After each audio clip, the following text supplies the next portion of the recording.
why are Gen Zs depressed?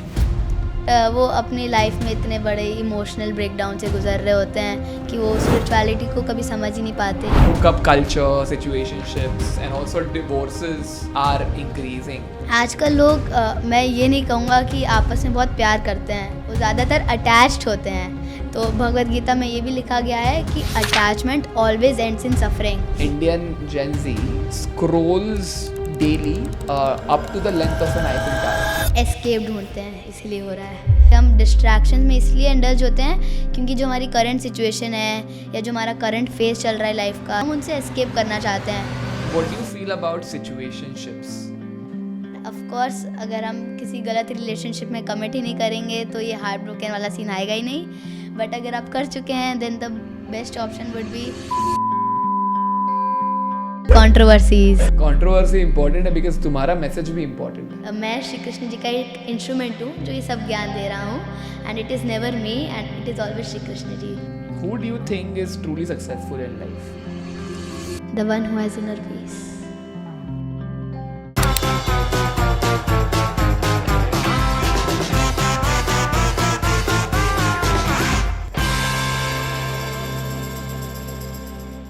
Perfect. How are you, Arnav? Great, I am doing great. बताओ कितने साल के हो? I am 14 years old. 14 years old. I have been loving your reels. Thank you. और मैं बहुत time से आपका पेज देख रहा था एंड बहुत ही सिंपल तरीके से you know how to express your knowledge and I am sure that comes from a deep understanding of life, some deep understanding of your self. तुम बताओ कि तुमने अचानक से इंस्टाग्राम पे ये वीडियोस डालना क्यों चालू किया जिसमें तुम श्री कृष्ण के या फिर गीता के कॉन्टेक्स्ट के साथ लोगों की मुश्किलों को समझ रहे हो और उनका सोल्यूशन दे रहे हो. So you tell me about it. Yes, so basically I started reading the Bhagavad Gita because of my aunt itself. She inspired me to move into Bhagavad Gita and of course Bhakti itself. But जैसे जैसे मैं भगवद गीता में आगे बढ़ा तो बुआ जी ने बोला, मम्मी जी ने बोला कि ज्ञान को अपने तक ही क्यों रोक रहा है, इसको दूसरों के साथ भी स्प्रेड कर. तो बस जो मैं पढ़ता था वो मैं सामने रख के बताने लगा सबको. और धीरे धीरे मैं लोगों के अंदर प्रॉब्लम्स नोटिस की तो उसकी स्पेसिफिक रील्स बनाने लगा. And that's it. Shri Krishna ji कैसे लोगों को आंसर दे देते हैं अपने वर्ड्स में या मेरे थ्रू कैसे आंसर दे देते हैं मुझे पता नहीं चलता. एंड आई ऑलवेज से कि मैं श्री कृष्ण जी का एक इंस्ट्रूमेंट हूँ जो ये सब ज्ञान दे रहा हूँ. And it is never me and it is always Shri Krishna ji. But why Shri Krishna and no one else? Because he is the supreme personality of Godhead and it is no matter that आप किस गॉड में believe करते हैं, आपके लिए कौन superior है, सब एक ही हैं. बट मेन मकसद हमारा यही है कि हम स्पिरिचुअलिटी के थ्रू अपने अंदर जा सकें और अपनी लाइफ के प्रॉब्लम्स के सोल्यूशन ढूंढ सकें. And of course connect our self with the divine. What do you know about generation Z? इसके बारे में क्या जानते हो तुम? यही कि एक ऐसी जनरेशन जो किसी ना किसी प्रॉब्लम में फंसी रहती है और कुछ ना कुछ इंस्टा पे वायरल होने के लिए या कुछ क्रिंज हरकतें करती रहती है. अच्छा, तो ये अंडरस्टैंडिंग है तुम्हारी Gen Z की? या तो फिर वो अपनी लाइफ में इतने बड़े इमोशनल ब्रेकडाउन से गुजर रहे होते हैं कि वो स्पिरिचुअलिटी को कभी समझ ही नहीं पाते या उस लाइन में कभी आ ही नहीं पाते. Everyone is into delulu. ये Not delusion. spilulu, spirituality. But but with that I was like reading some data and that data also told me that and like 70% Gen Z experience anxiety or depression before the age of 24. And that is why I think there are so many emotional factors and physical factors जिनका एक alignment होता है और उनके alignment के वजह से ही हम नच की नहीं कर पाते खुद को कि एक कोपिंग मैकेनिज्म कैसे चूज करें और वो कौन सा है मैकेनिज्म. राइट. तो इसको हम एक एक करके ब्रेक डाउन करेंगे. I have written down some major challenges that this generation goes through and you tell us, you expand on that problem as far as your understanding is in the picture and then आप अपने हिसाब से बताओ कि गीता उसमें कैसे help कर सकती है as a tool to unlock the biggest problems of your life. right? So the first problem I would say that these Gen Zs go through is कौन सा लिखा है मैंने? Yes. The biggest problem is depression, loneliness and emotional breakdowns. I'll tell you why.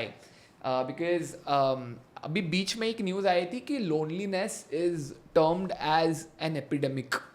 It's not just a problem anymore. It's not just a trait anymore. ये एक epidemic हो चुका है जिसके वजह से बहुत सारे लोग साथ में गुजर रहे हैं, बहुत सारे लोग रिलेट कर पा रहे हैं, बहुत सारे लोग इसको एक शेयर्ड आइडेंटिटी समझ के एक दूसरे के प्रॉब्लम्स को सेंसेशनलाइज कर पा रहे हैं, है ना? And that word is very important कि सेंसेशनलाइज कैसे करते हैं लोग अपने प्रॉब्लम्स को. But you tell me what is this problem about, और ये क्यों हो रहा है? Why are Gen Zs depressed? तो मोस्ट इम्पॉर्टेंटली यही रीज़न है, and I totally agree with you कि ये बहुत ज़्यादा कॉमन प्रॉब्लम हो गई है आज का Gen Zs के बीच.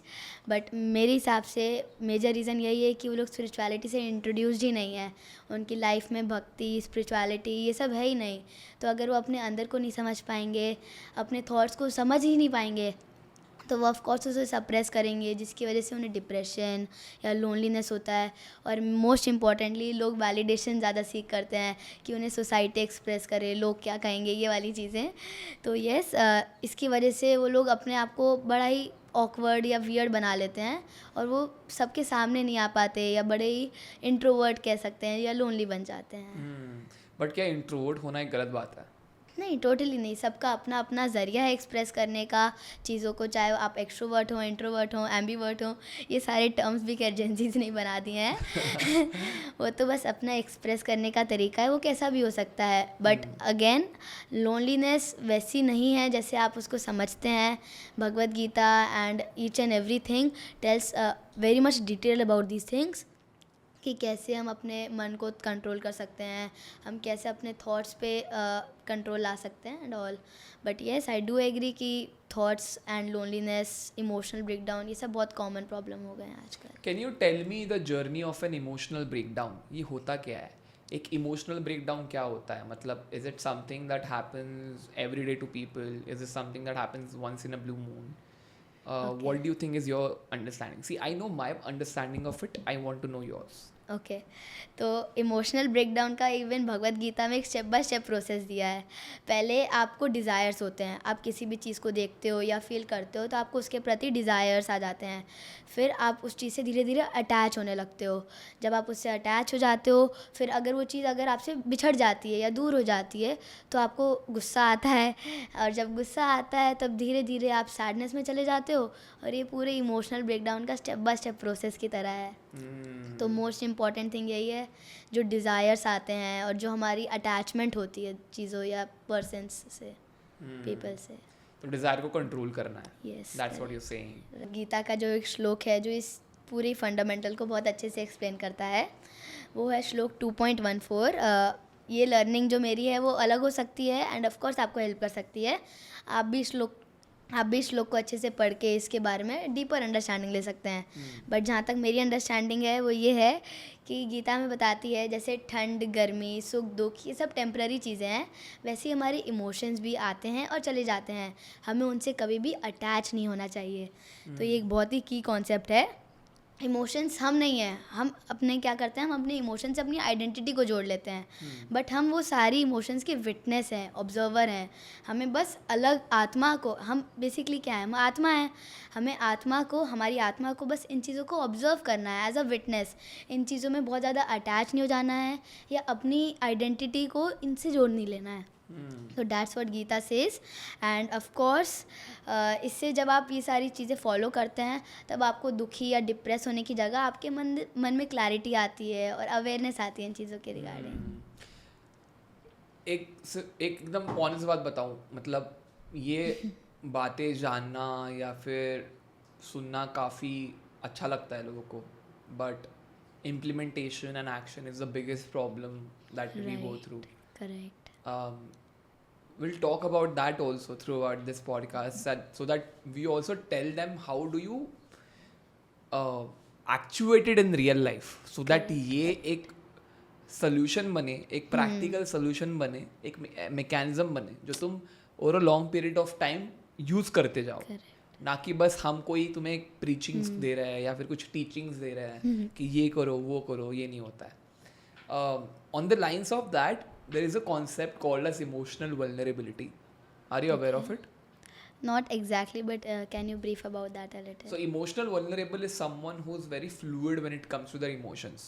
मतलब अगर उन्हें कुछ फील हो रहा है, समझो सेंसिटिविटी जैसे होती है, सेंसिटिव होते, कुछ लोग सेंसिटिव होते हैं कि अगर उन्होंने कुछ बोल दिया तो बात उन्हें खनकती है, फटाक से उनको ट्रिगर कर देती है, and they feel that feeling to the fullest.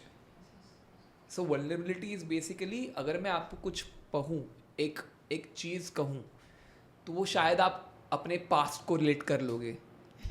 Okay, right, कि मेरे साथ हुआ था, कोई ट्रॉमा था, रिलेट हो गया, इसके लिए मैं वल्नरेबल हो जाती हूँ या फिर हो जाता हूँ. तो उसके लिए with such people, other people have to be very aware and conscious of having conversations with them. yes, But I feel having emotional vulnerability is also a very big tool for you if you use it in the right direction. correct. I'm not saying that being honest, being emotional all the time is a bad thing. अगर आप कुछ feel कर पा रहे हो, उसको feel करना भी बहुत बड़ा प्रिविलेज है, बिकॉज कुछ लोग उसको सप्रेस कर देते हैं या फिर they choose a different mode of attention breaker जिससे वो डिस्ट्रैक्ट हो जाएंगे. Right. So what do you feel about emotional vulnerability? What do you feel about people or Gen Zs who are extremely emotionally vulnerable? तो basically जब हम इस बात को समझ जाते हैं कि जो हमारी इमोशंस हैं वो टेम्पररी हैं, मतलब वो सिर्फ टाइम बीइंग के लिए हैं, तब पहली बात तो हम ज़्यादा किसी इमोशन से अटैच नहीं होते. बट जो आपने टर्म यूज़ किया इमोशनल वल्नरेबिलिटी, तो ऑफकोर्स वो ज़्यादातर लोगों में होती है, बट उसमें हमको ऑफकोर्स हमें अपनी आइडेंटिटी से नहीं जोड़ लेना है किसी भी इमोशन को. आजकल काफ़ी लोग ज़्यादा ओवरवेल्म हो जाते हैं किसी भी चीज़ को लेके, चाहे वो सैडनेस हो, एंग्जाइटी हो, हैप्पीनेस हो, किसी भी चीज़ में ज़्यादा ओवरवेल्म भी नहीं होना है. यानी कि हमें किसी भी चीज़ में एक्सट्रीमिटीज़ में नहीं जाना है किसी भी चीज़ के. तो हमें ट्राई करना है कि हम अपनी लाइफ में बैलेंस रख पाएँ. एंड देन अगेन कि जब हम समझ जाते हैं कि जो हमें पेन महसूस हो रहा है वो एक पैसेज है, मतलब एक ज़रिया है हमारे अंदर या तो इम्प्रूवमेंट लाने का, या अगेन यहाँ पे मैं कार्मिक का रिजल्ट्स की बात करना चाहूँगा. हो सकता है आपने कोई कर्म किए हो तो उसका रिजल्ट मिल रहा है, या तो ज़रूरी नहीं है कि हर बार कर्म का रिजल्ट ही मिल रहा हो आपके इस करंट सिचुएशन के बेस्ड. काफ़ी बार जो आपको दर्द महसूस होता है वो काफ़ी बार आपको प्रिपेयर करने के लिए भी आता है किसी बेटर चीज़ के लिए. तो यस. बट व्हाट इफ वो दर्द कंटिन्यूसली आ रहा है, बार बार आ रहा है? तो हर इमोशन एक गेस्ट होता है, मतलब जैसे एक मेहमान है, वो हमारे घर पे आता है, कुछ टाइम रहता है, फिर चला जाता है.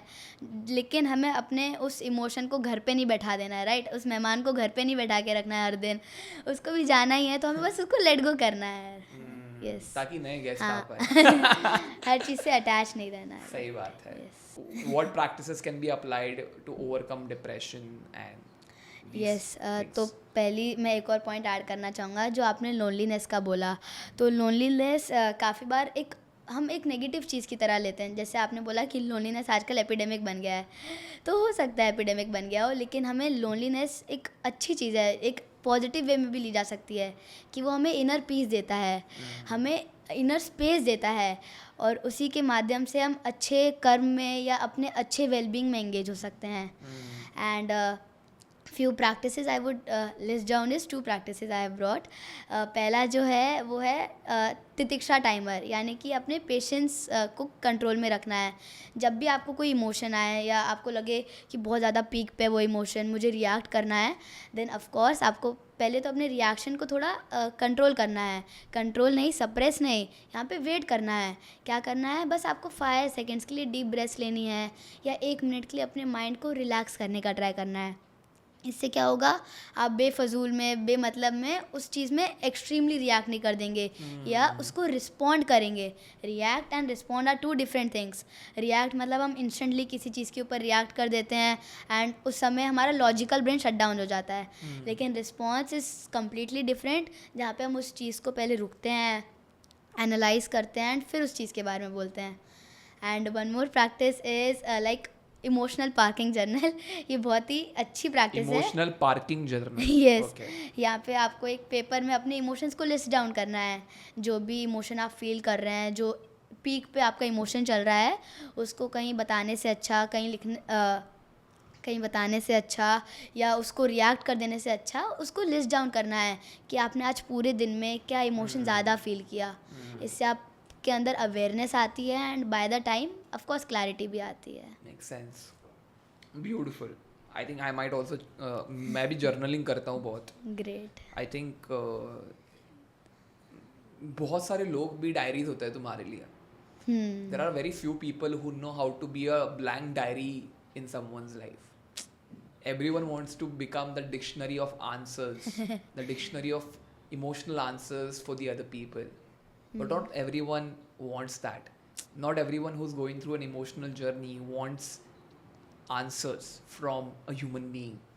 They just Blank want paper. the human beings to be blank diaries so that they can Yes.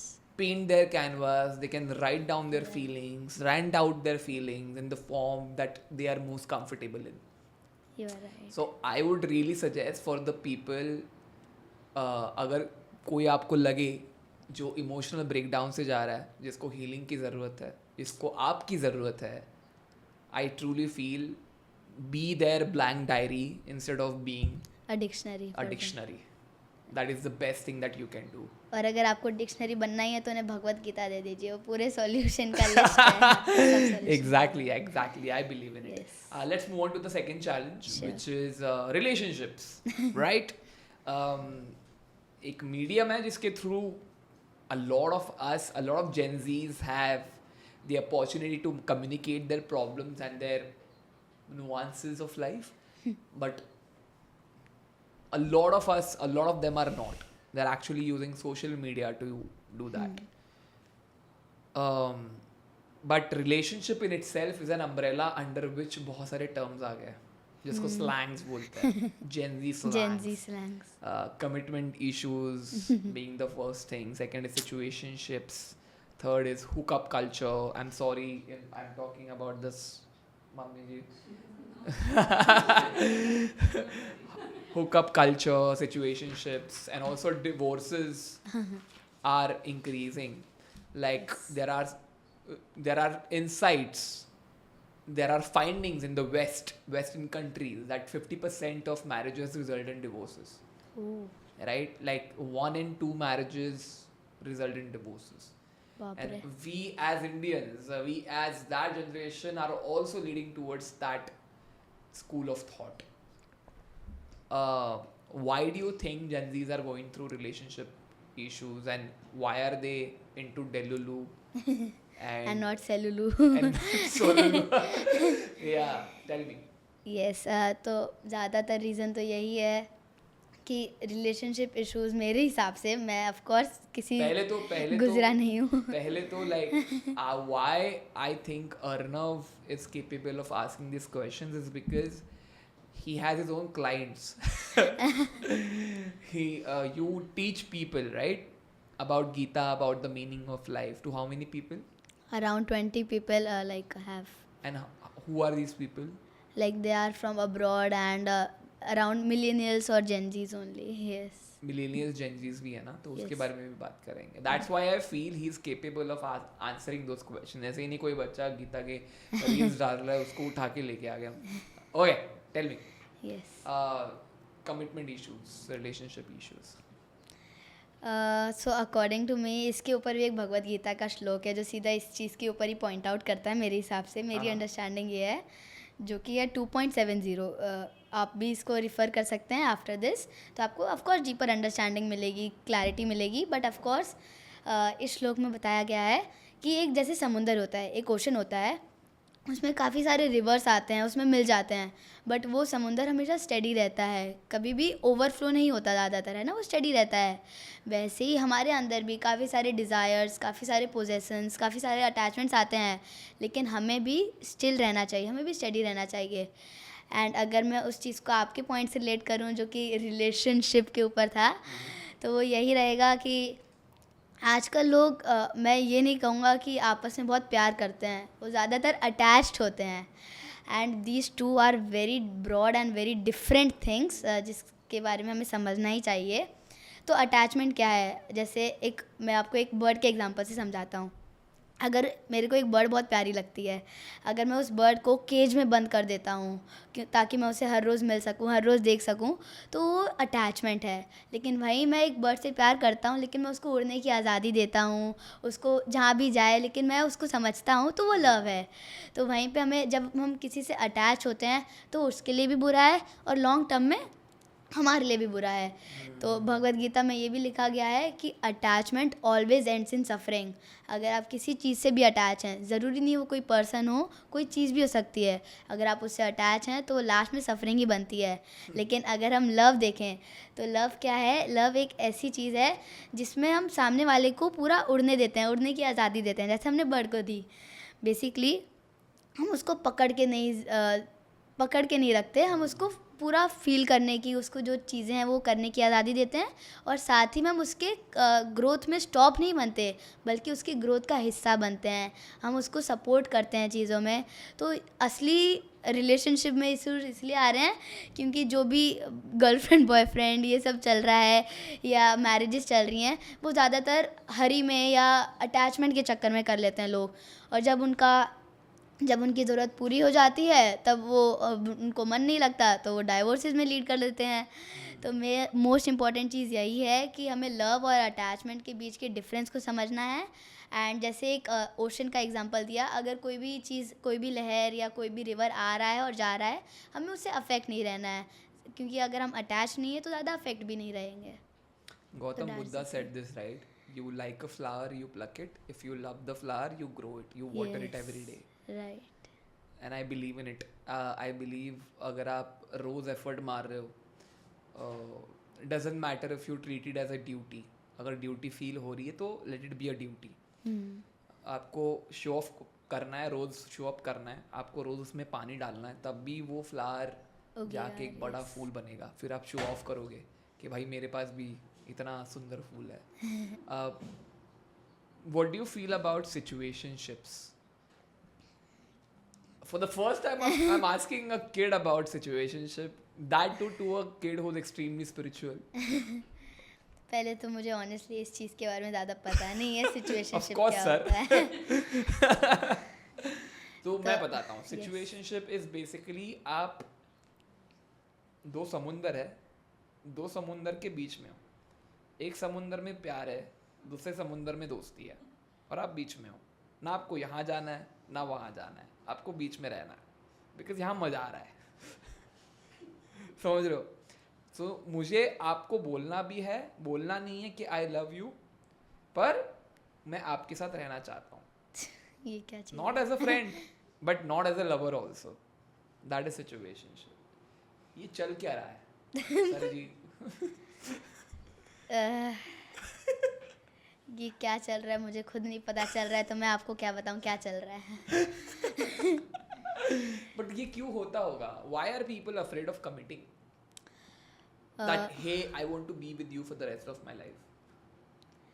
May be because उसमें भी अटैचमेंट का फैक्टर आ जाता है. हम किसी को जब हम अपनी चीज़ निकलवा लेते हैं किसी चीज़ से, या कोई डिज़ायर को हम अटेन कर लेते हैं, तो हम उस चीज़ में ज़्यादा डीप नहीं जाते, हम उस चीज़ को वहीं छोड़ देते हैं अपना मतलब निकाल के, ज़्यादातर लोग. एंड वो दोनों चीज़ों के लिए गलत है. अब जिसके साथ हो रहा है वो भी गलत है, और जो कर रहा है वो भी गलत है. इससे बेटर है आप श्री कृष्ण जी के साथ करो, रिलेशनशिप सिचुएशनशिप जो करना है बेस्ट है. What do you feel about people who are red flags? Red flags as in someone who's like who has all the negative traits of being a boyfriend or a girlfriend, और फिर भी उसको लोग date कर रहे हैं, उसके साथ जिंदगी बिता रहे हैं. तो रेड फ्लैग की गलती नहीं है, जो उनके साथ डेट कर रहे हैं उनकी गलती है फिर तो. क्यों? क्योंकि उनको सब दिख रहा है फिर भी उनके साथ वो कमिट कर रहे हैं या उनके साथ रह रहे हैं, देन ऑफ कोर्स उनकी गलती है. इससे अच्छा वो किसी लव में जाएं जहाँ पे उन्हें एक्चुअली दोनों तरफ से वैल्यू मिले, राइट? तो ऐसे रेड फ्लैग के पास जाना ही गलत है फिर तो. Tell me 3 factors that are important for a Gen Z to understand that, hey, this is my life partner now. पहला कि आप उससे अटैच नहीं हैं, आप उससे एक्चुअल प्यार कर रहे हैं ताकि आप उसके साथ कमिट कर सकें। दूसरा, ऑफ कोर्स वो आपकी अच्छी संग में हो, यानी कि वो किसी बैड एक्टिविटीज़ या किसी और चीज़ों में एंगेज ना हो, ताकि आप उसके साथ अपने भक्ति की भी जर्नी को भी आगे ला सकें और अपने करियर, अपने लाइफ के गोल्स को भी आगे ला सकें। एंड तीसरा, आप या वो आपकी ग्रोथ को नहीं रोक रहे बल्कि आपकी ग्रोथ का हिस्सा बन रहे हैं। Shared journey is Yes. more important than Correct. just walking by yourself. Yes. Okay, amazing. Let's move on to वो the next. शेयर्ड जर्नी ज़रूरी नहीं है कि किसी ह्यूमन बीइंग या पार्टनर के साथ हो, श्री कृष्ण जी के साथ भी Shri हो सकता है। Krishna, bro knows how to sell Shri Krishna. Let's talk about the next major challenge, which is very talked about on LinkedIn and all these professional platforms, जो है hustle culture. Okay, What do you know about hustle culture? क्या होता है ये, क्यों होता है ये? हसल कल्चर मेरे मुताबिक तो यही है कि हर समय काम करते रहना, अपने बॉडी को रेस्ट नहीं देना जो आप एक्चुअली डिज़र्व करते हैं, अपनी बॉडी को रेस्ट नहीं देना और हर समय काम करते रहना। ज़रूरी नहीं हो सिर्फ एक्शंस में हो, वो आपके मेंटल स्टेट में भी हो सकता है।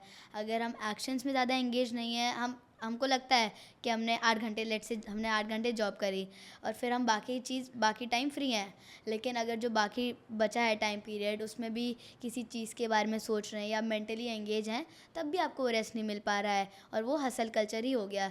ज़रूरी नहीं है सिर्फ फिजिकल हो, मेंटल भी हो सकता है। तो that is what I know about hustle culture. Do you know Narayan Murthy?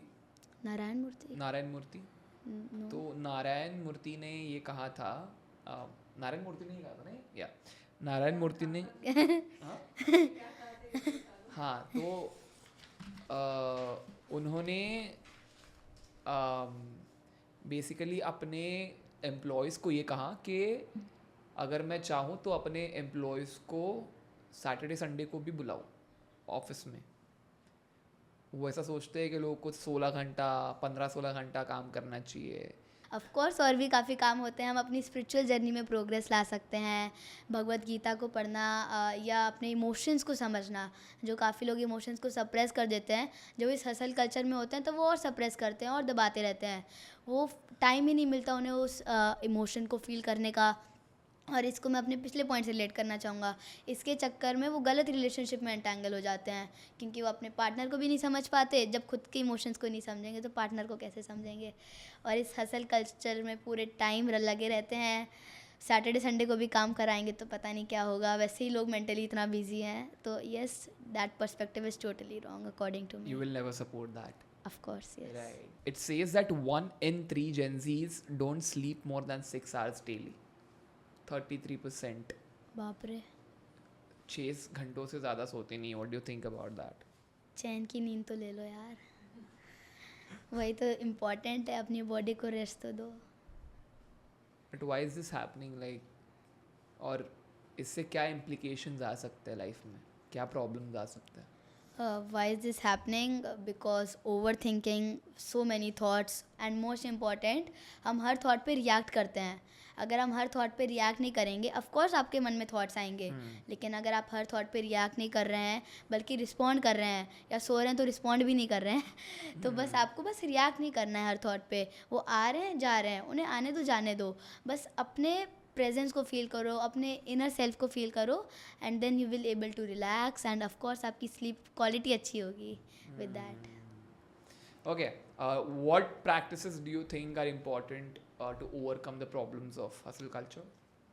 Hustle culture को अगर आपको ओवरकम करना है, देन मोस्ट इम्पॉर्टेंट रेस्ट। नींद भी नहीं ले रहे, हसल कल्चर भी को ओवरकम करना है तो क्या। बट तुम्हारा प्रैक्टिस काफ़ी ये मतलब ये नहीं हो गया, मतलब डायरेक्ट नहीं हो गया कि अगर दुख रहा है तो दवाई लो, तो बैड फील कर रहे हो तो अच्छा फील करो, ऐसा नहीं हो रहा है। What do you think? Because ये तो काफ़ी डायरेक्ट सोल्यूशंस हो गया ना। ये तो काफ़ी नॉर्मल है समझना कि ये है तो ये करना पड़ेगा ताकि ये ख़त्म हो जाए, काफ़ी सिंपल है। तो अब फिर हम डीप में जाते हैं। हाँ, डीप में जाने के लिए तो पॉडकास्ट कर रहे हैं। हाँ, तो हसल कल्चर बेसिकली क्या है? जब हम किसी भी चीज़ को उसके फल, उसके रिज़ल्ट के लिए करते हैं, उससे रिज़ल्ट से अटैच रहते हैं। लेकिन कर्म योग क्या है? जब हम रिज़ल्ट के लिए काम नहीं करते हैं, जब हम अपना एफ़र्ट पूरा देते हैं, ऐसा नहीं कि एफ़र्ट नहीं दे रहे हैं, हम अपना एफ़र्ट पूरा दे रहे हैं बट रिज़ल्ट श्री कृष्ण जी को सरेंडर कर रहे हैं, उस रिज़ल्ट से अटैच नहीं है।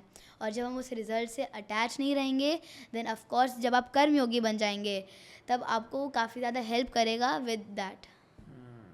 Yes, got it. तो जो भी हसल कर रहा है भाई सरेंडर कर दो। Let's move to the next challenge.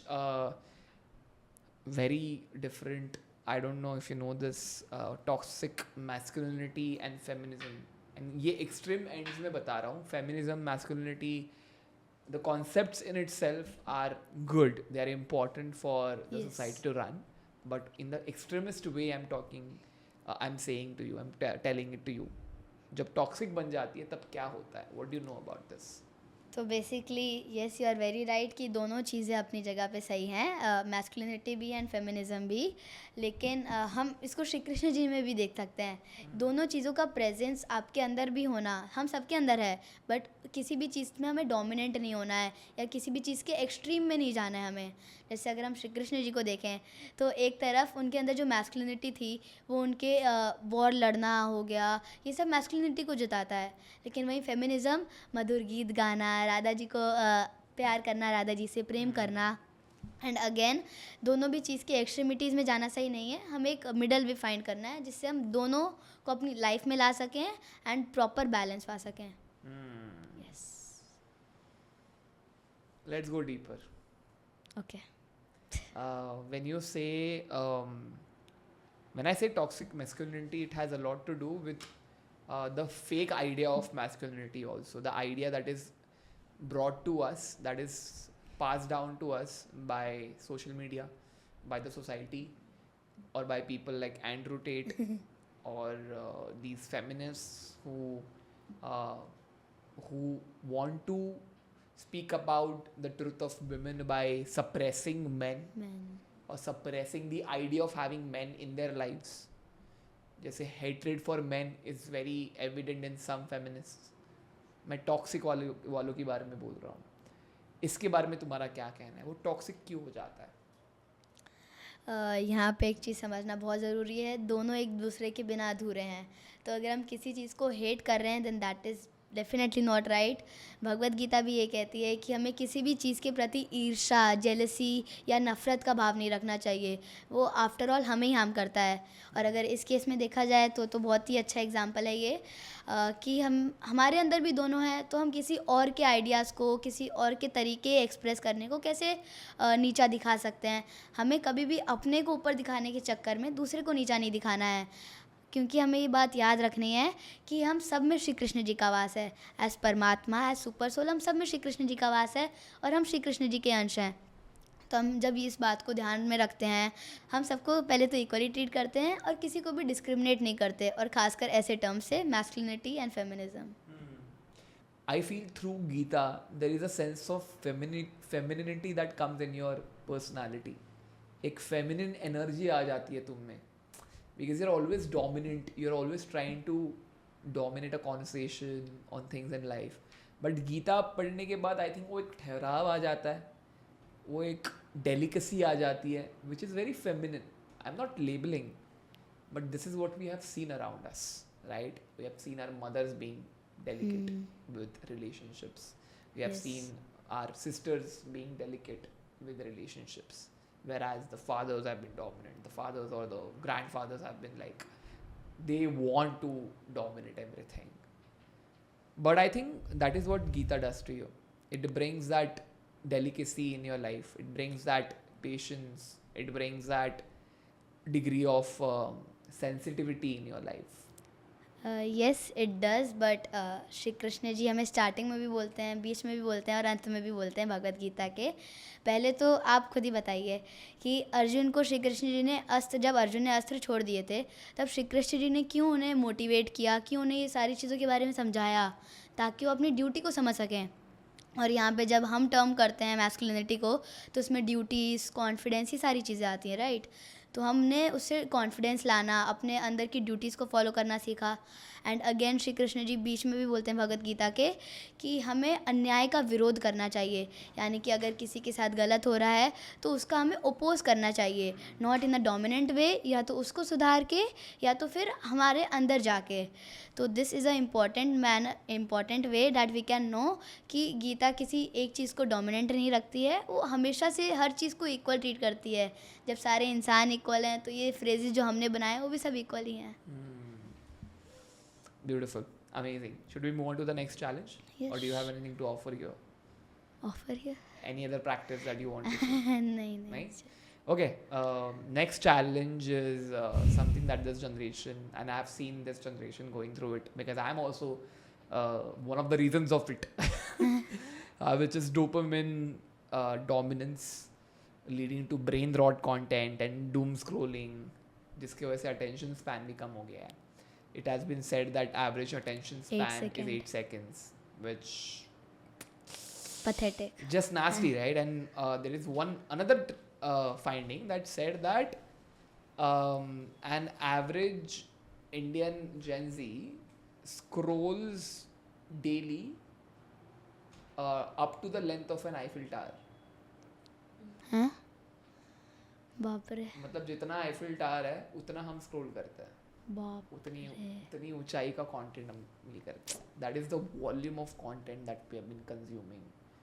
What is happening? क्यों हो रहा है? क्या हो रहा है?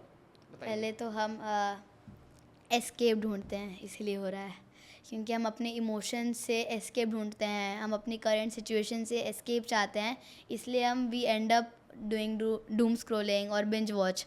तो ये मेजर रीज़न यही है कि हम डिस्ट्रैक्शन में इसलिए इंडल्ज होते हैं क्योंकि जो हमारी करंट सिचुएशन है या जो हमारा करंट फेस चल रहा है लाइफ का, जो हमारे मन में इमोशंस चल रहे हैं, हम उनसे एस्केप करना चाहते हैं, हम उनको समझना नहीं चाहते, हम उसके प्रति सॉल्यूशंस नहीं चाहते, बल्कि we think of an easier thing. तभी हम we end up doing Instagram पे स्क्रॉल करते रहना, फिर नेटफ्लिक्स पे बिंज वॉच करते रहना एंड वगैरह.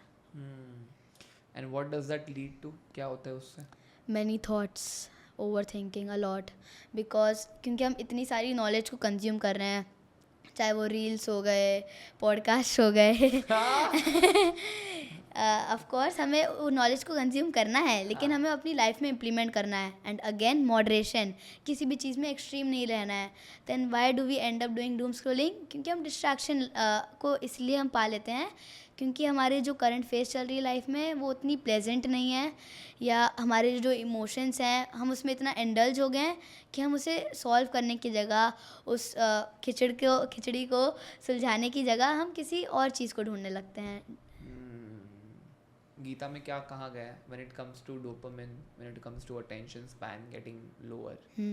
बहुत ही अच्छा सवाल पूछा है और बहुत ही अच्छा आंसर भी है कि जब हम अपने माइंड को कंट्रोल कर पाते हैं, पहले हम फर्स्ट केस लेते हैं, जब हम अपने माइंड को कंट्रोल कर पाते हैं तब माइंड हमारा दोस्त बन जाता है. और जब हम अपने माइंड को कंट्रोल नहीं कर पाते बल्कि हमारा माइंड हमें अपना नौकर बना लेता है, हमें अपना सर्वेंट बना लेता है, तो वो हमारा दुश्मन बन जाता है. अब कैसे? दुश्मन वो तब बनता है जब हम जैसे procrastination, doom scrolling, guilt, regret जैसे थॉट्स लाते हैं. तब क्योंकि हमारा माइंड ही हमारा दुश्मन बन गया है और हमारे सेंसेस, हमारा माइंड मिलके हमें कंट्रोल कर रहे हैं, तो इसीलिए माइंड हमारा दुश्मन बन जाता है और हमारी ग्रोथ में एक रुकावट की तरह एक्ट करता है.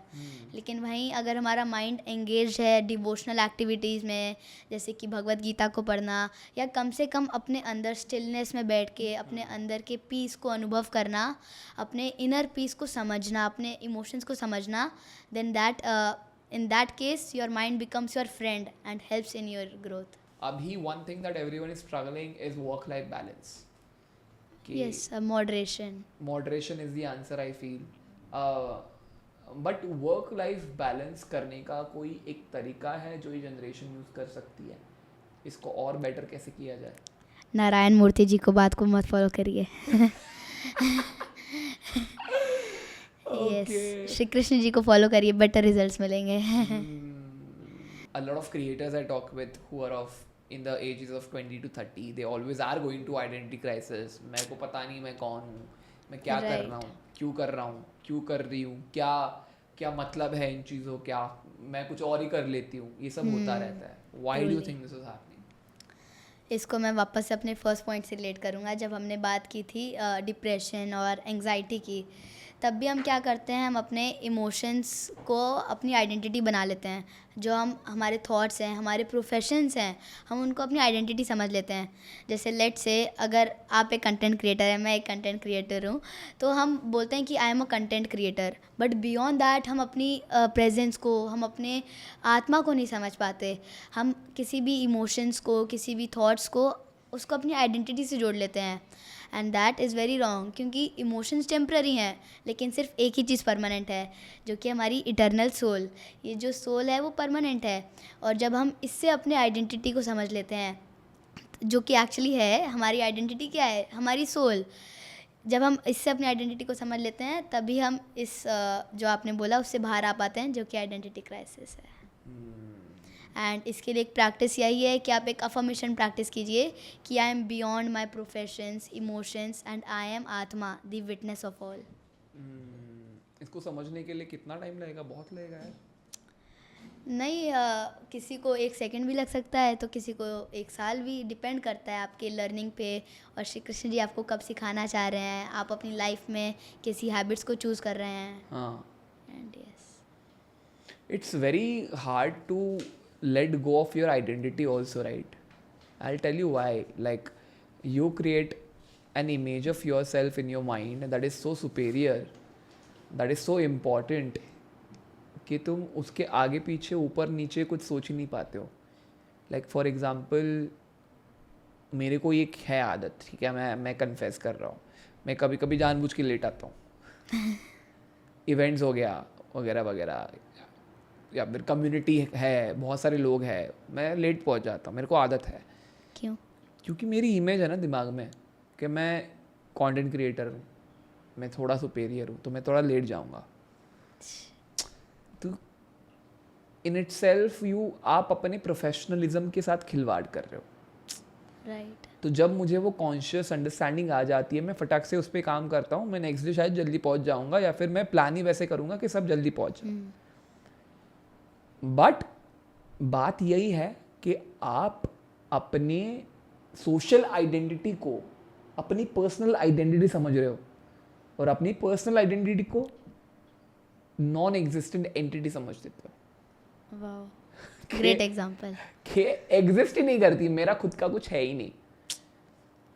पहले तो मैं आपकी तारीफ करना चाहूँगा क्योंकि आपने अपनी उस चीज़ को रियलाइज़ किया, आपके अंदर ये अवेयरनेस आई।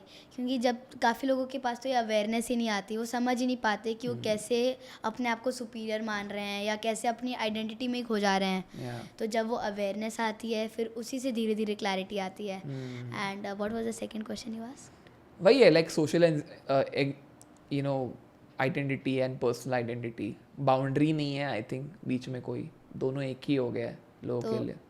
सोशल एंग्जाइटी ज़्यादातर आई गेस कंपैरिजन से आती है। मैं आइडेंटिटी के बारे में बात कर रहा हूँ, बट हाँ, this is also very important point, because a lot of my friends go through this which is social anxiety, कि हमें लोगों के सामने आजू बाजू में रहना, या फिर एक कैफ़े में घुसने के लिए एंजाइटी हो जाती है, जिसमें लोग बैठे हैं बस अपना काम कर रहे हैं।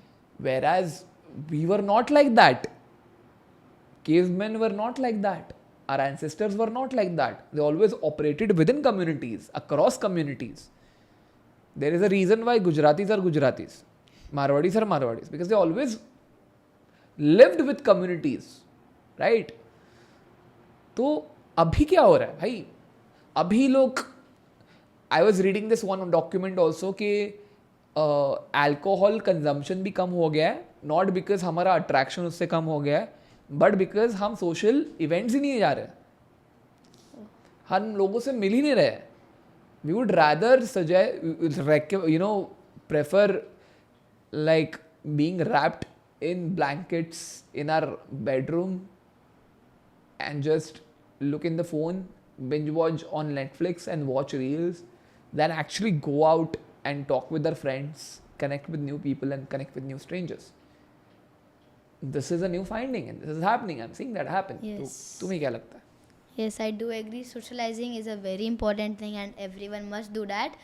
But एंड अगेन क्योंकि आप सोशलाइज नहीं करते अपने आप को, you and up Doom scrolling, and जो कि अगेन एक नेगेटिव पॉइंटर बन जाता है, क्योंकि फिर उसकी वजह से आप अपने इमोशंस को दूसरों की चीज़ों को नहीं समझ पाते, फिर अगेन हम उस लॉस फील करने लगते हैं क्योंकि हम अकेले रहते हैं, इसीलिए लोनलीनेस वाली पॉइंट.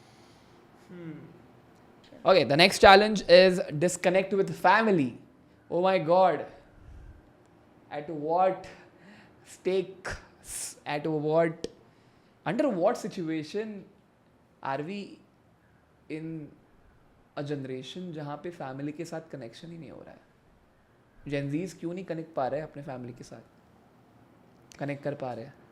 क्योंकि उनके लिए उन्होंने तो ये पहले तो इतनी सारी चीज़ें इंट्रोड्यूस कर दी हैं, ब्रेन रॉट कंटेंट, ये सब तो मैं पहली बार इधर ही सुन रहा हूँ. मास्कुलिनिटी, फेमिनिटी, तो इससे वो अपने पेरेंट्स से या अपने फैमिली मेम्बर से उनके थॉट्स से एग्री नहीं करते, या उनके थॉट्स या चीज़ों को एक्सप्रेस या एक्सेप्ट ही नहीं करते, तो उसकी वजह से अपनी फैमिली से दूर होना ज़्यादा प्रेफर करते हैं.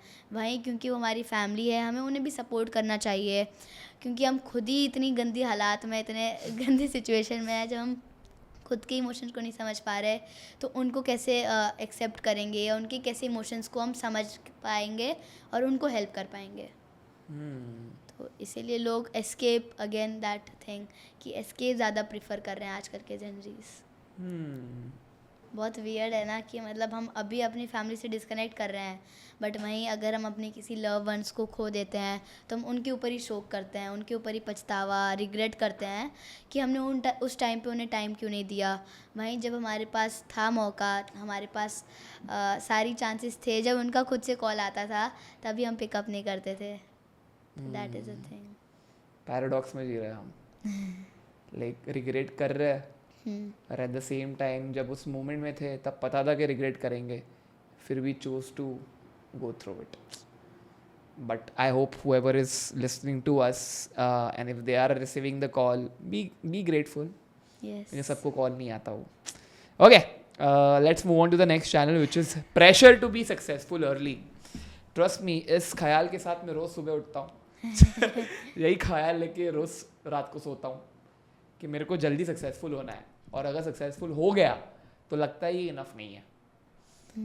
Good question. Gen Zs are going through this problem a lot of times because we are constantly comparing each other, constantly comparing our day 1 to someone else's day 100. Yes, again इसमें comparison की चीज़ आ जाती है. पहले मैं आपको comparison के ऊपर एक पॉइंट बोलता हूँ, फिर हम इसके ऊपर आगे बढ़ते हैं. श्री कृष्ण जी भगवद गीता के श्लोक 3.35 में हमें बताते हैं कि जो स्वधर्म है, जो हमारी ड्यूटी है, वो हमें फॉलो करनी चाहिए. भले वो थोड़ी इम्परफेक्ट क्यों ना हो, भले वो एकदम परफेक्टली ना करें, बट हमें वो फॉलो करनी चाहिए, ना कि किसी और की ड्यूटी को, किसी और के कर्मा को एग्जैक्टली कॉपी करने का या उसे परफेक्टली फॉलो करने से अच्छा हमारा जो स्वधर्म है हमें उसे फॉलो करना चाहिए. एंड इस केस में हमें अपनी ड्यूटीज़ को एंड अगेन अपने डे 1 के किसी और के डे 30 को कंपेयर नहीं करना चाहिए, क्योंकि उसने जल्दी स्टार्ट किया और हम लेट स्टार्ट कर रहे हैं. इस चीज़ का रिग्रेट भी नहीं चाहिए, और क्योंकि हम पीछे हैं ये थॉट भी नहीं चाहिए. और हम इसको इस प्रकार अवॉइड कर सकते हैं कि सब चीज़ के कंट्रोलर श्री कृष्ण जी हैं, तो उनके हाथ में है सब कुछ, बट हमारे हाथ में हमारे एक्शंस हैं, हमारे थॉट्स हैं, क्योंकि हम जो थॉट्स ला रहे हैं उस मोमेंट ऑफ टाइम में, अगर हमारे हाथ में हमारे एक्शंस हैं तो हम उस टाइम पे एक्शन लें, देन वो हमारे काम को ज़्यादा स्पीड अप कर सकता है. बट उस काम का रिज़ल्ट आना या रिज़ल्ट आना भी या नहीं आना वो श्री कृष्ण जी के हाथ में है. या रिज़ल्ट आना तो किस टाइम पे आना, इधर डिवाइन टाइमिंग का कॉन्सेप्ट इंट्रोड्यूस हो जाता है कि जिस टाइम पे, जिस समय पे आपको कुछ सीखना है, आपको कुछ पाना है, वो उसी टाइम पे आएगा जो श्री कृष्ण जी ने लिखा है. बट अगर आपको कुछ, आपके डेस्टिनी में कुछ लिखा भी होगा, अगर आपको कुछ पाना, बट आप वो एक्शंस ही नहीं कर रहे, आप कॉन्शियसली अपने चीज़ों को गलत डायरेक्शन में लेके जा रहे हैं, एकदम ही अपोजिट डायरेक्शन में लेके जा रहे हैं, then of course that is not a good point. क्योंकि आप अपने एक्शंस पे थोड़ा बहुत कंट्रोल तो रखते ही हैं, राइट. आप जो आज कर रहे हैं, अभी जो कर रहे हैं, वो आपके कंट्रोल में है. जैसे आप अभी पॉडकास्ट कर रहे हैं, आपके कंट्रोल में है. लेकिन अगर आप अपना टाइम वेस्ट कर रहे होते, अभी घर पे जाके बिंज वॉच कर रहे होते या नेटफ्लिक्स बिंज वॉच कर रहे होते, तो वो आपके कंट्रोल में था, यहाँ पे आना या उधर रहना. अगर आप अभी कर रहे हैं तो आपको गोल्डन प्ले बटन जल्दी मिलेगा क्योंकि वो डिवाइन टाइमिंग से कनेक्ट है और साथ ही में आपके एफर्ट से भी कनेक्टेड है. तो ये चीज़ को समझना.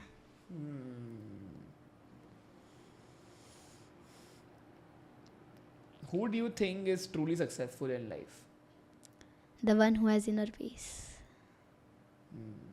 जब हम अपनी हैप्पीनेस को, हम अपने पीस को किसी एक्सटर्नल ट्रिगर से जोड़ देते हैं, देन वो कभी अचीव ही नहीं होता. लेट्स से अगर मैं एक कंटेंट क्रिएटर हूँ, मैंने बोला कि चलो 50K फॉलोअर्स हो जाएंगे तब मैं खुश हो जाऊँगा.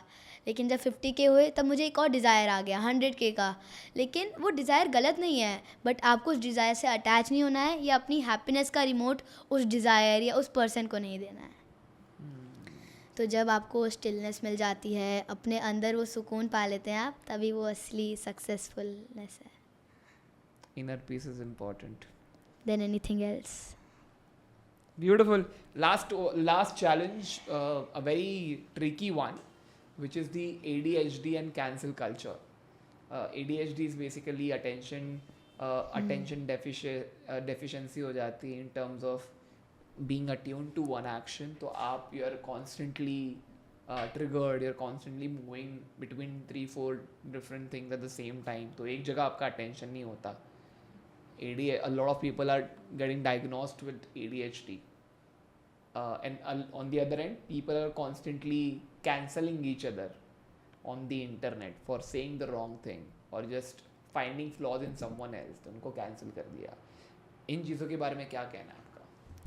Can you do a little brief on ADHD? So ADHD is basically, समझो तुम एक कंप्यूटर हो और तुम्हारे कंप्यूटर पे 100 टैब्स चालू है एट द सेम टाइम. तो अगर 100 टैब्स चालू है तुम्हारे कंप्यूटर में, तो तुम एक टैब पे कैसे फोकस कर पाओगे? बिकॉज तुम्हारी नज़र उस बाकी के 99 टैब्स पे भी है. तो मैं यहाँ जाऊँ क्या, वहाँ जाऊँ क्या? तो ये फ्लिकरिंग, रियल टाइम बफरिंग हो रही है जैसे इंटरनेट पे होती है. आपके क्वेश्चन में ही आपका आंसर है. बताता हूँ कैसे. क्योंकि जब हमारा मन या हमारी फिज़िकल बॉडी इतने चीज़ों में एक साथ एंगेज होती है, खासकर जो मल्टीटास्किंग की जो चीज़ आजकल बहुत ही ज़्यादा हाइप पे चल रही है कि मल्टीटास्किंग एक हद तक सही है जब आप सारी चीज़ों को कॉन्शियसली अच्छे से मैनेज कर पा रहे हैं. बट जब वो हद पार कर देती है तब हमें समझ आता है कि हम किसी एक चीज़ में भी ध्यान नहीं दे पा रहे और वो चीज़ में भी हम अच्छे से डेवलप या प्रोग्रेस नहीं पा रहे. देन अगर हम 100 चीज़ों में ज़्यादा ध्यान दे रहे हैं, 100 चीज़ों में इक्वली ध्यान दे रहे हैं, 100 चीज़ों में ध्यान दे रहे हैं, तो किसी में अनइवन ध्यान होगा, किसी में ज़्यादा होगा, किसी में कम होगा. But then that again leads to time waste and procrastination.